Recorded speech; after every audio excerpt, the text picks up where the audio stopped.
Welcome guys to another episode of Tactical Tuesdays. I'm your host Nick, here again with my boy Zane, and today we're breaking down UFC 209, Woodley versus Thompson 2. Should have been Diaz versus Lawler. Should have been Diaz Lawler. I don't know how they didn't capitalize on that shit. Other Diaz, Connor 3, something like that hurts. But should have done it. I remember talking about that. yeah, 209 has to be a Diaz card. Nope. But that would have sold hard. Yeah, But yeah. this is one of the most excited times I've been for a fight card. Yeah, this fight card. This Khabib versus Tony fight is just like driving me nuts. Like going back and forth on who I think's gonna win. I mean, we'll get into that, but really, this fight card seems very entertaining, and I can't wait. So, without further ado, let's get right into it. The main event, we have the rematch: Stephen Wonderboy Thompson taking on Tyron Woodley.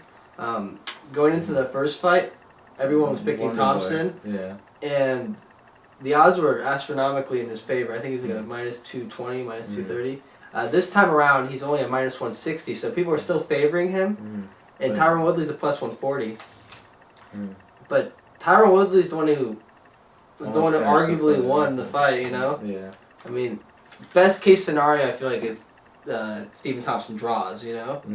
But I feel you on that. Worst case scenario, he could have lost that. Could have lost that fight. He got hurt very bad. But I think in this fight, it's more along the lines of who has the opportunity to make more changes. Okay. And I think Wonderboy has far more opportunities to make those changes. What are those new changes? I feel like you kind of know what to expect from Woodley, even though he brought in Raymond Daniels and Sage, same guys he had last camp. I mean, Woodley's gonna wait back. Woodley's not gonna like blitz forward, because if you blitz forward, you're gonna get caught. Right. It's just not gonna happen. He can shoot a takedown. I mean, that's always in the question. That's always in Tyron Woodley's favor. But why didn't he do that more often? He like got, yeah, I don't know. I mean, he caught a kick and then got the takedown. Yeah, I think it's hard to take someone down though, and they throw those like front foot body kicks or head kicks. Like it's hard to grab onto that. You have like just kind of turn your heel and like dip the other way. So. But like set up his punches and then like go for it.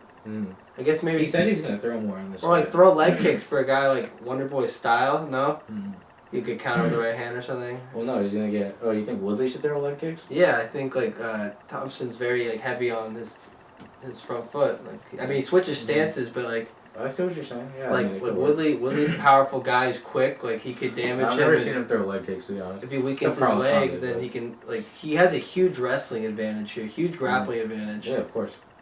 Thompson apparently is putting on mass.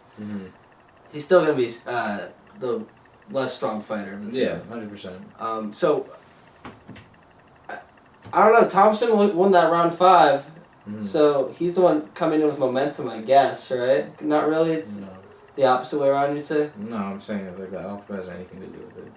It's a tough one because like I want to have respect for Tyron Woodley, but. Like his games, like overhand rights, waiting around, like I don't know, like I feel like Thompson's gonna be able to figure him out. He'll blitz every now and then, but you shouldn't blitz Wonderboy. He felt his best shot. Yeah, that's true. And like Wonderboy, I don't know, like for most of the fight, he was winning the fight. It's just that like Woodley had that one good round and that one crazy round with the knockdown and the guillotine. So like. When it comes to being in a fight, he won the most severe moments, but he didn't like. I don't know. Tough one to call. I'm leaning Stephen Thompson. Yeah, me too. I think if he throws more, he should be okay. Yeah, I think he'll be able to avoid these crazy spurts. But I wonder if the takedown's more in this fight for Tyron. I wonder if he's gonna go back to that. He really doesn't throw his. Yeah, definitely could. But to the real main event, let's get to that. We have Khabib the Eagle Nurmagomedov taking on Tony Ferguson. Khabib 24-0, Tony Ferguson 23-3. Regardless of that, Khabib 8-0 in the UFC. Tony 9-fight win streak. Third time's the charm, and now it's for an interim lightweight belt. Really, like, I mean, who knows where Connor comes back, but these are the two. This is the fight people want to see. Yeah, these are the two guys at the top of the division for sure. Connor's in his own world. To be honest, these guys are like clear 1 and 2. Beat everybody. Everybody. Well, actually, Khabib, not really. Not really, but Tony beat everybody. Tony beat Edson beat Josh Thompson, beat Vannata. Mm-hmm. I guess like that's not a huge feather yet because like Vannata still proved I himself. think Lando probably is like everyone's new favorite fighter. Yeah. He's tight. He beat Edson Barboza. That's the one that sticks out to me. He beat RDA. RDA. That was a big win too. He has a huge reach advantage as well. He has a 6-inch reach. He's been more active. He's beaten the better competition. But Khabib here is the minus 175 favorite. So, is it because he's undefeated? Is it because of his grappling game? Like he smashed people. He smashes people. And like Tony's training with Eddie Bravo. He's a very active guard. He'll never get tired. I actually think he definitely has the cardio advantage here and like pushes the pace harder in Khabib. Definitely. But Tony's been taken down before. Tony's been controlling the floor before. Khabib's on a totally different level. This guy's never lost.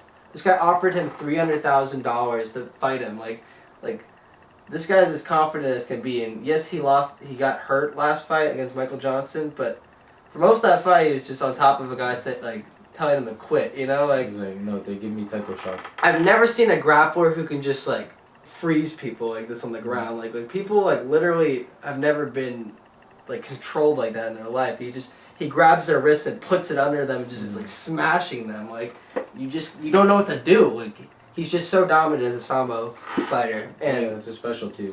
But it's all about how he gets in. Clash. We were talking earlier today about how Ferguson, even though he's the longer fighter, he likes to come forward and he likes to even close the range. Yeah. He doesn't use his range. So that's just going to favor Khabib coming in and taking him down. It's just and also that whole thing about the rubber guard, about like holding someone in place. I don't think he's able to hold Khabib in place. I don't think he's strong enough to do that. So I'm picking Khabib. I don't know when he's gonna get the stoppage, but Tony's a hard guy to. He's not gonna quit. He's just gonna be stuck. I feel like eventually though. I don't know. This is the fight where I think overall as a mixed martial artist, Tony Ferguson is better. I think Khabib has these abilities that kind of just like negate things. He can just be like, I'm gonna pick you up, I'm gonna slam you, and like you're not gonna move me. Like I'm gonna move where I want to move.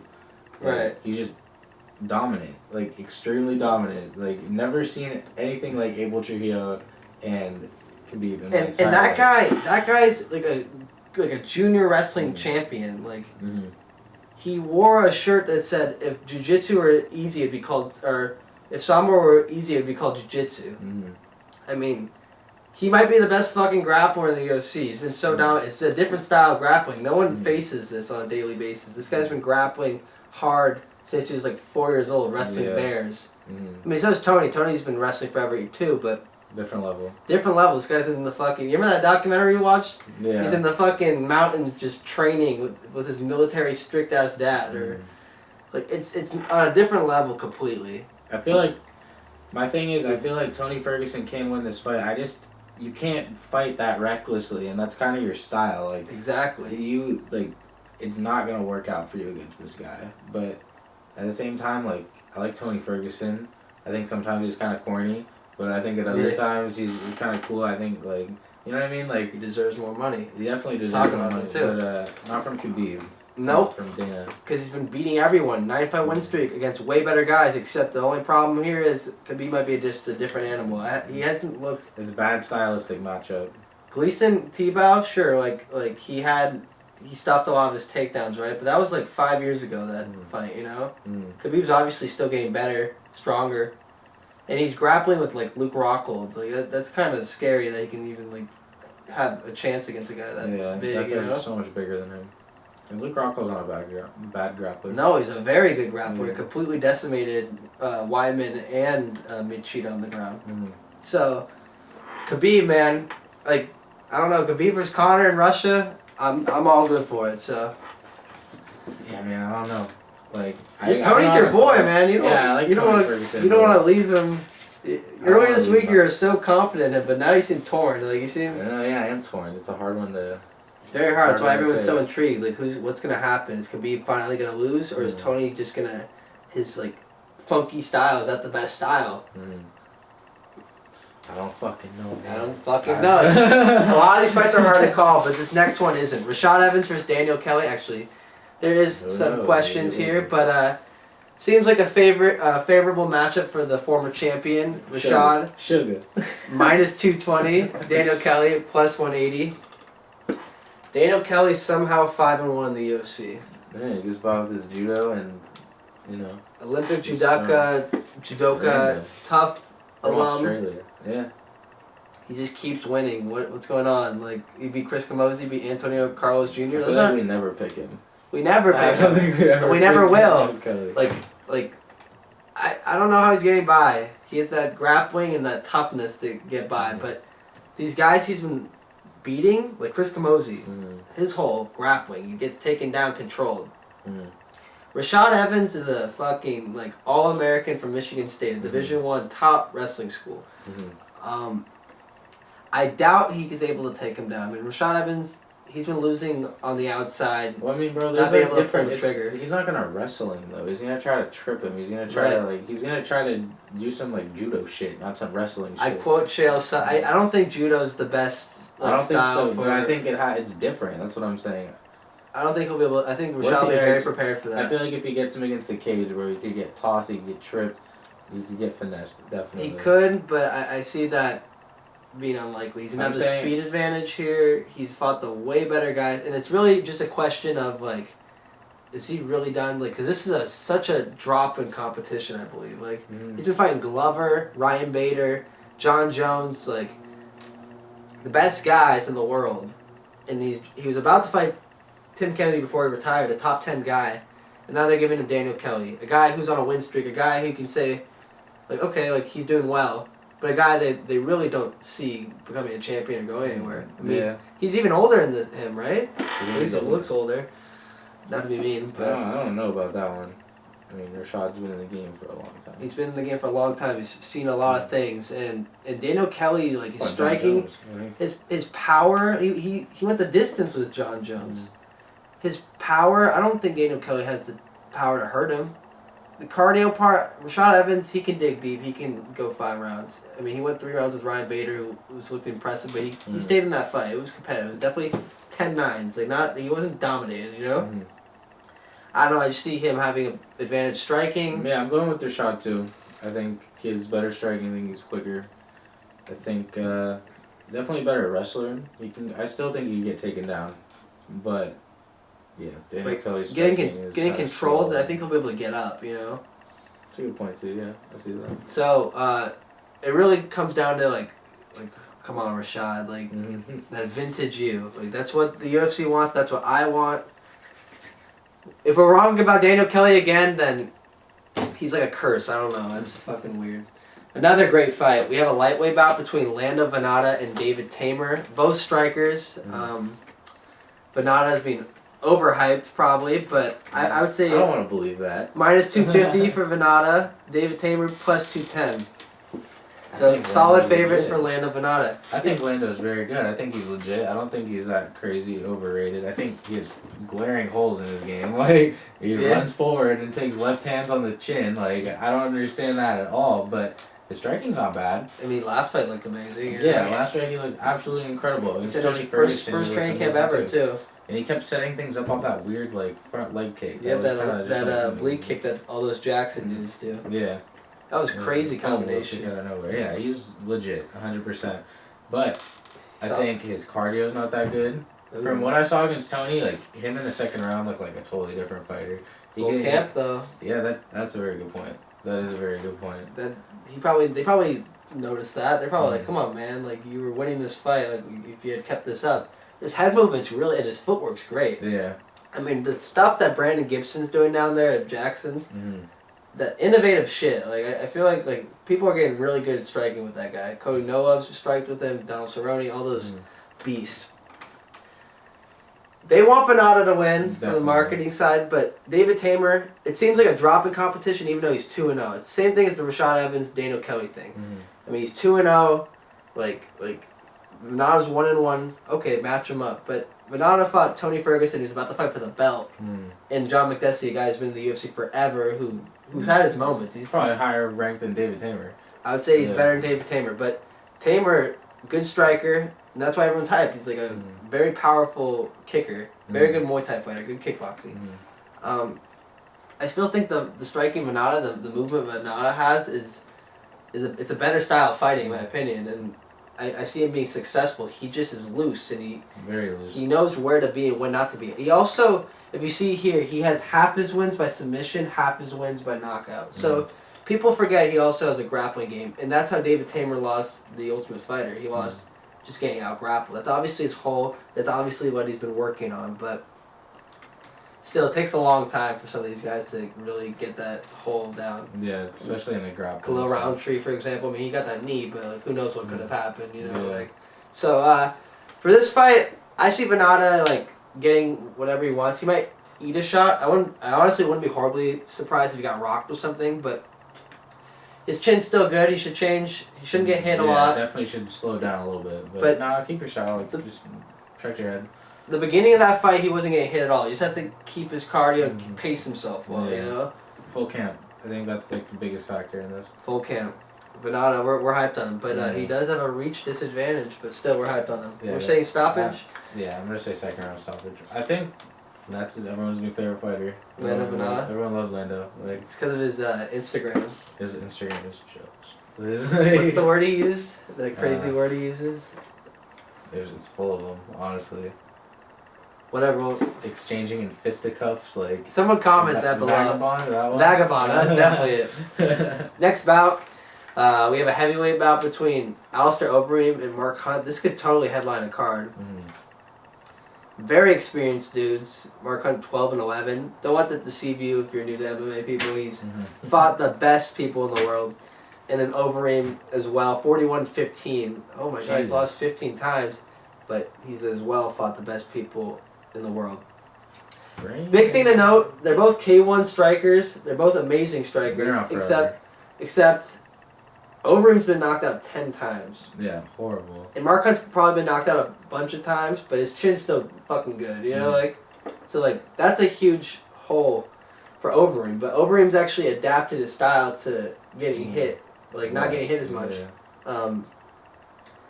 But yeah, he got tracked down by Miocic, and I don't know if Mark Hunt's quick enough to do that. I don't think so.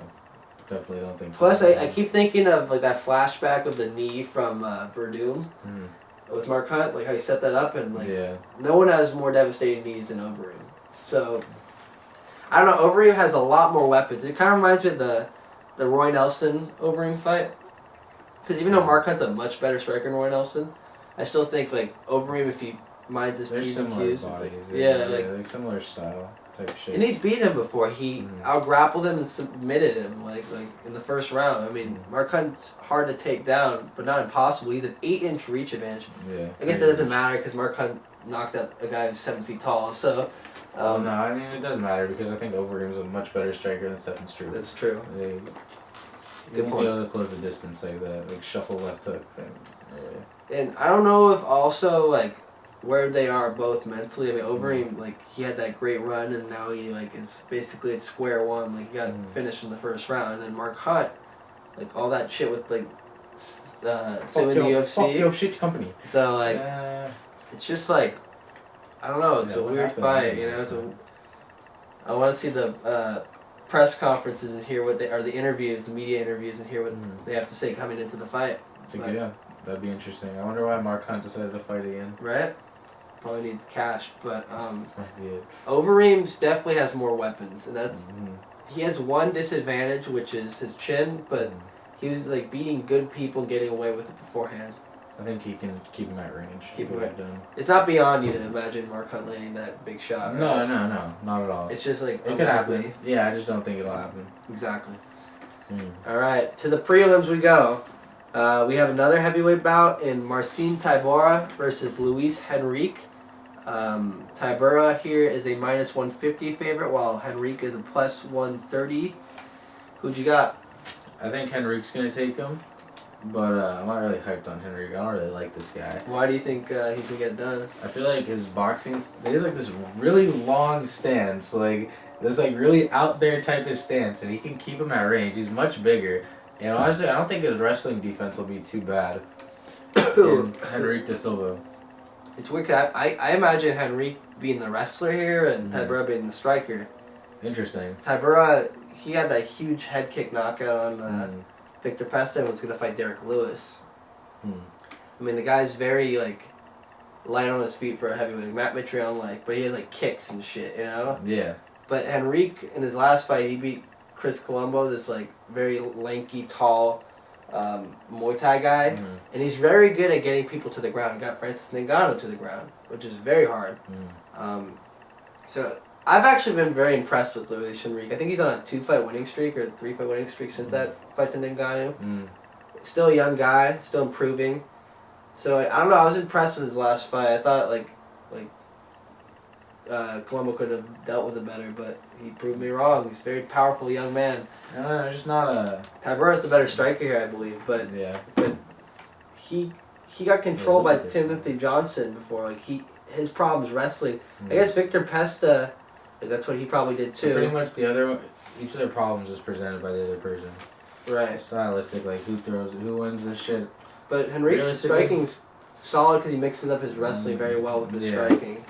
He is, that's what I'm saying. His boxing's not bad. He's gonna impose his will on him. Yeah, I think Henrique's he's gonna be able to take him down, trying to do his thing. And that's he's the wrestler, yeah. That's our first underdog of the day. Woo! Yeah, we're picking Luis Henrique. Yep. Next fight, we have a featherweight contest between Iuri Alcantara. No, actually, it's Darren the Damage Elkins versus Mirsad Bektic. And seeing this, seeing that picture, I'm disappointed. I want to see his cool ass new tattoo, right? Yeah, that's it. These odds are crazy because Mirsad Bektic's number 13 in the world and Darren Elkins number 14 in the world. Very close. Mirsad Bektic here is a minus 620 favorite. Crazy. I mean, minus 300, I would have been like, whoa, minus 600, that's beyond me, I think. Yeah, that's ridiculous. That doesn't make any sense. Because he's undefeated. He's 4-0 in the UFC, just dominating people. I guess it's weird. Darren Elkins plus 460. Darren Elkins has been in the UFC much longer than Mirsad Bektic. He's gotten a lot better. He's training full-time with Team Alpha Male. And he's on a 3-fight winning streak. Completely outgrinds people. And that's what Mirsad Bektic likes to do. He likes to outgrind people. Mirsad Bektic, however, also had a great camp at ATT. He's been injured, but he came back and looked super impressive against a bantamweight. So, this is a step up in competition for him, for sure. Still, even though I think Darren Elkins is the best version of himself, I have to favor Mirsad Bektic for a couple of reasons. He's more athletic, he's faster, and his striking, I would say, is a lot more polished than Darren Elkins. Yeah. So, Mirsad Bektic, I think, will be okay in one of those tough fights. I don't see either of them getting finished, but Mirsad Bektic, he'll land key takedowns, he'll land key strikes. I want to think he's rejuvenated Darren Elkins because he's been beating people up. Beat Pepe, beat Chad Skelly. He's had some good little wins. He had a 5-fight winning streak at one point in the UFC. But I mean, I don't know. Hakran Diaz out-grappled this fool. And I think to myself, Mirsad Bektic's just, he is well. They both impose their wills on each other. Is Darren Elkins the master grinder or not? No, I don't think he is, but I feel why not throw $5 on this guy? Right? Yeah. Why not? I actually agree with that a lot. Because it's plus 460, I don't know, it's a lot of money. You can make, make a parlay with 2 fat underdogs. I almost won that one time. But, with Uriah and Bisbee. The thing is, Mr. Darren Elkins, he's not a bad grappler. He's not a bad fighter. I don't like him, but he's not terrible. I don't think these odds reflect this fight, and I feel maybe his striking's gotten better. If Darren Elkins' striking's got better being at Team Alpha Male, which probably did. Yeah. How much? I don't know, but he could win this fight. I don't think Mirsad Bektic's striking is anything spectacular. I thought he looked super impressive against Lucas Martinez, but that was such a long time ago. And Darren Elkins just doesn't give you space. But the way Jeremy Stevens dealt with Darren Elkins makes me... you see the good performances of Elkins and the bad performances, and it's just trying to weigh out which one you're going to see. Right now he's on a win streak. Right now we're seeing... It's Cerrone on his win streak, you know? You got to weigh out those times where you also had a bad night, you know? And Mirsad Bektic hasn't had a bad night yet. And Mirsad Bektic, he's been able to just beat anyone simply, I don't know. I like the undefeated guy here. I want to pick Darren Elkins. I do think for anyone betting out there, it's totally worth putting some money on Elkins. Like, it's not a pick 'em. I would favor Mirsad Bektic for sure, but like plus 460. What the fuck? Crazy odds. Like, why not? Anyways, let's move on. Next fight. It's a bantamweight contest between Iuri Alcantara and Luke Sanders. How small it looks. Yeah, it looks like a miniature figure, right? A little troll doll. He is, well, another undefeated man. A lot of undefeated fighters this weekend. It's exciting. Definitely. See what happens. Good ass fighters. But he's fighting number 15 in the world, Iuri Alcantara, who looked ridiculous against Brad Pickett, which I don't know what that says about someone because Brad Pickett's on the decline. But prospect versus veteran here. Tough fight for Luke Sanders, but I was impressed watching him today. Yeah. Nah? Yeah. Not the most powerful guy. Meh. He's kind of like, this is the thing, he will not lead a striking exchange. He like waits for you to throw, he's okay with getting hit once or twice, and then he throws his bombs too. I think Iuri Alcantara is like too experienced for that. He's not going to sit there. And he doesn't throw that many strikes either. He will kind of pick and choose his spots, land, and if you're not going to throw on your own time, then you're not going to be able to land counters when they don't come as frequently. Countering is like, I feel like a lower percentage game. And Iuri has a 4-inch reach advantage. Bigger, more experienced, 4-inch reach advantage, better striker. I don't think Luke Sanders, actually his clinch game is really good. But he's just well-rounded. I don't think he's well-rounded. He's good at imposing his game. He has submission, he has knockouts. Maximo Blanco, he knocked him down. Yeah, but it's like when you look at his knockouts, he's like throwing these. He's just throwing. It's like loopy kind of. It's not. I mean, sometimes it's like sometimes it can be linear striking, but it's not anything crazy. It's not like he's setting anything up. He's just kind of throwing and it lands. He's just like good power. It's a step up. This guy knocked out Ricardo Lamas, you know. Yeah, Iuri Alcantara, like you should win this fight. He should present some threat, but you should win this fight. You should be able to keep him at range. Like land, like if he does put it, like if he does come for you, like throw hooks, like throw like a hook while you're backing up, throw jabs, like just keep him out of there. Like you're bigger than this guy, you're better than this guy, you're more experienced than this guy. You probably fought someone similar to this guy before. Just like get this shit done. Like it's simple as that. You just got it done, you know. Yeah. I kind of have to agree with you here. Like, I think Luke Sanders is completely undersized here. As though he is the smarter fighter, I believe. He'll fight a smarter fight, but Alcantara also is a counter striker. I think Luke Sanders will have to come forward. He's gonna eat some heavy shots. Yeah. As well, it's just like I don't know. It's hard to dominate a guy like Alcantara. You have to just completely. He's gonna go with a wrestling game plan. That's how Frankie Saenz beat him. That's how Uriah Faber beat him. It's like you can now grapple this guy. He was good against Faber too. Yeah, he had that. He has moments in every fight. So. Yeah, I don't know. I want to pick Sanders, but I actually agree with you. I'm picking Alcantara. Yeah, but alright. Next fight. Mark Godbeer versus Daniel Spitz. That dude who's so tall. Daniel Spitz. Daddy long legs. Oh, that's so bad. He's fighting another guy with shitty tattoos. Mark Godbeer. The hand of what? The hand of Godbeer. The hand of God. There you go, guy. There you go, Mark. I think this fight, they're both strikers. Well, I guess Daniel Spitz, he might have some jiu-jitsu game going on with that sick jiu-jitsu. But Daniel Spitz got the movement. And Mark Godbeer's a boxer who got completely outboxed by Justin with that last fight. Got completely obliterated by Chicago. Basically, he's gotten beaten up by everyone in the higher levels. The upper echelon. Now, Daniel Spitz is 5-0. Like, he's very raw, too, but... You were impressed with what you saw, huh? Daniel Spitz got the movement. The movement. That's how I feel. The length. He's just kind of like, he knows like when to move back, when to come forward, like keeps his head on a swivel, good punch selection, good timing, like the full, like he just has the, it's like a dancing man. Lando's got it too. They got the movement. The movement. Yeah, that's the new quote. But yeah, Daniel Spitz definitely with that. I think that he's actually pretty good. Like I like his linear strikes. I think he flows well. I think that he can apply like good pressure. Keep someone not really cornered in an octagon, but you're kind of like limited in path of direction. And so, yeah, I feel like Daniel Spitz would be able to get that done. Daniel Spitz. What Mark Godbeer, does he have anything to present to Daniel Spitz, you think? I mean, you said he's a good boxer, but good power. Good power. I mean, like. But he's just not proven himself yet. I feel like Daniel Spitz fights and like kind of negates that. He fights it like. I feel like Mark Godbeer wants to be like 1-2, and Daniel Spitz wants to be in like 2-3 range. You know, like the Robin Black shit. Yeah. So. He had a hard time getting a range against Ledet last fight too. So. But that actually ended up submitting him, which is interesting. Yeah, I'm going for takedown. Going for Daniel Spitz. Daniel Spitz game. Okay. No, that was bad. That's so stupid. All right. Fight Pass prelim main event. We have 2 undefeated light heavyweights. Tyson Pedro out of Australia takes on Paul Craig out of Scotland. Bear Jew. Both guys are tall. Both guys have long reaches. Actually, Paul Craig has Tyson Pedro has a longer reach. Both guys have finished all their fights, so it seems like someone's going down here. Probably.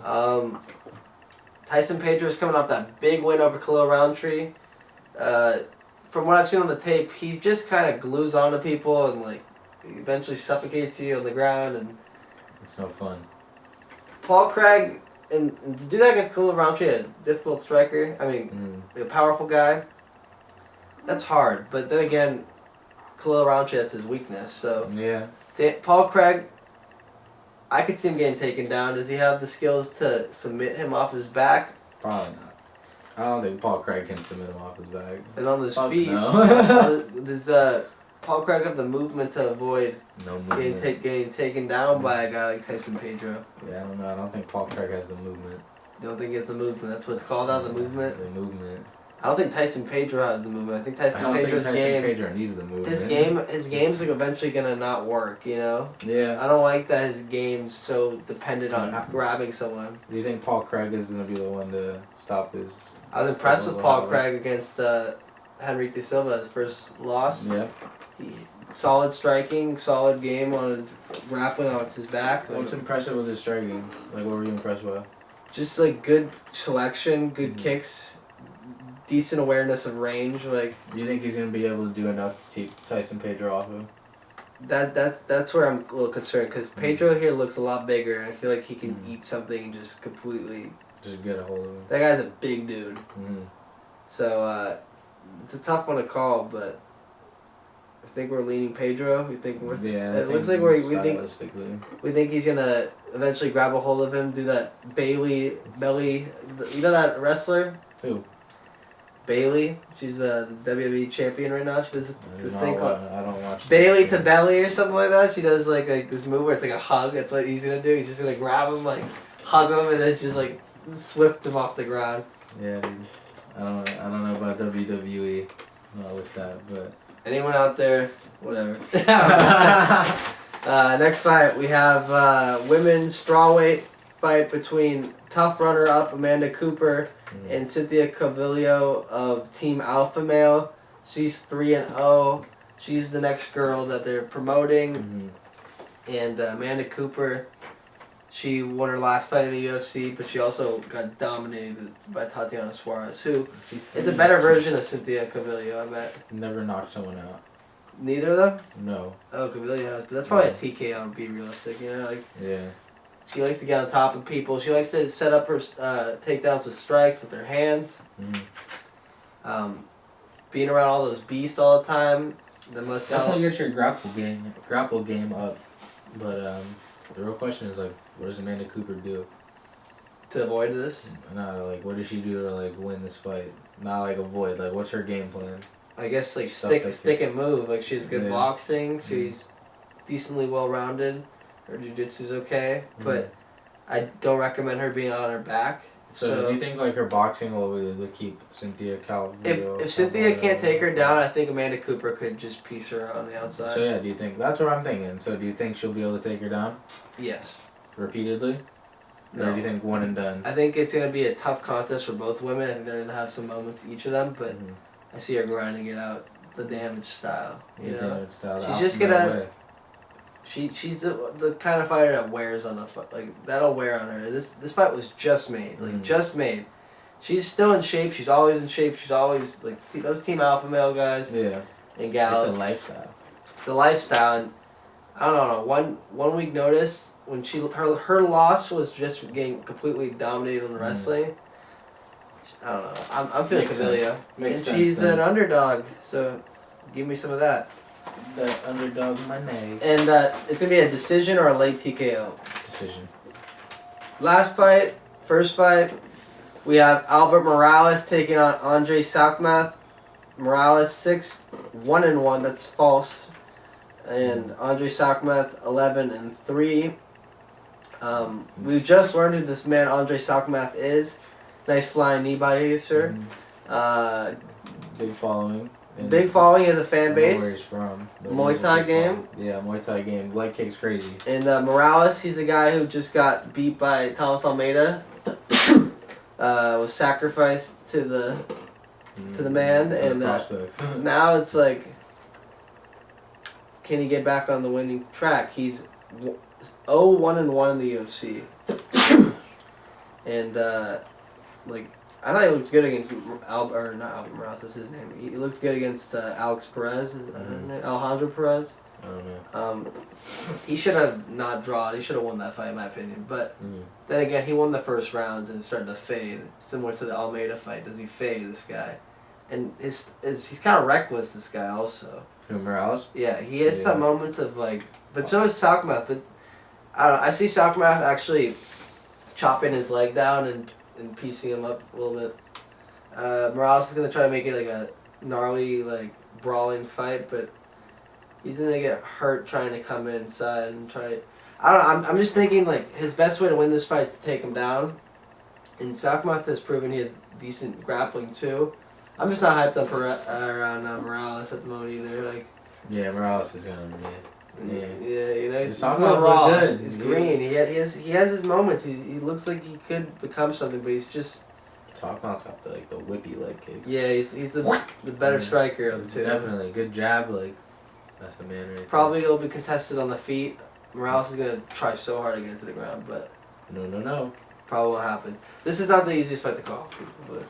But confident picks. Also, update. I think Tony Ferguson is gonna have some shit for Khabib when he comes inside. Like thinking about it, Tony Ferguson is like an innovative motherfucker. He is an innovative motherfucker. And so he kind of knows Khabib like, is gonna go for this. You could probably like think of something that's like land. Like I feel like he could land like an elbow when Khabib's coming in. Like just fuck him up.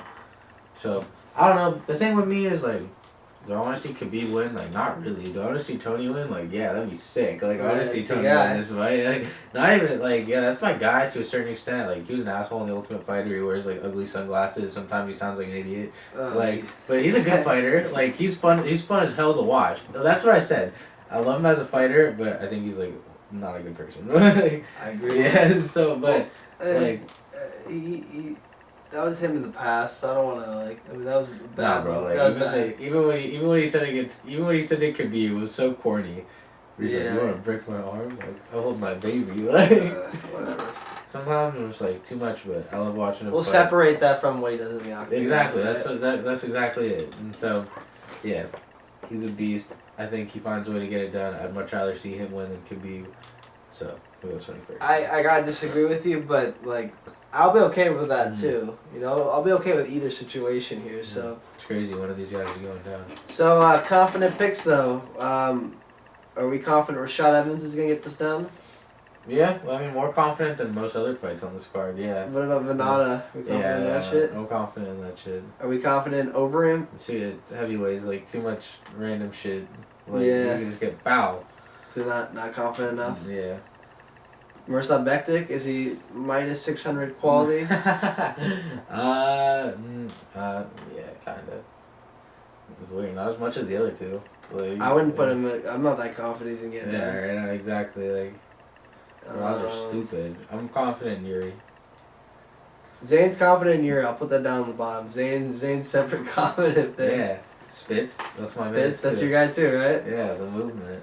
But Pedro. Yeah, none of these guys are really like. I could see crazy shit happening. So those are the people I'm picking. I'm actually pretty confident Thompson gets it done too, but I don't know. Woodley's proving me wrong. So yeah, we'll leave that one alone. Last two fights he's been doing well. So Good for you, man. Good job, Tyron. But that wraps this up. Thanks to all who are still watching, and see you on the flip side.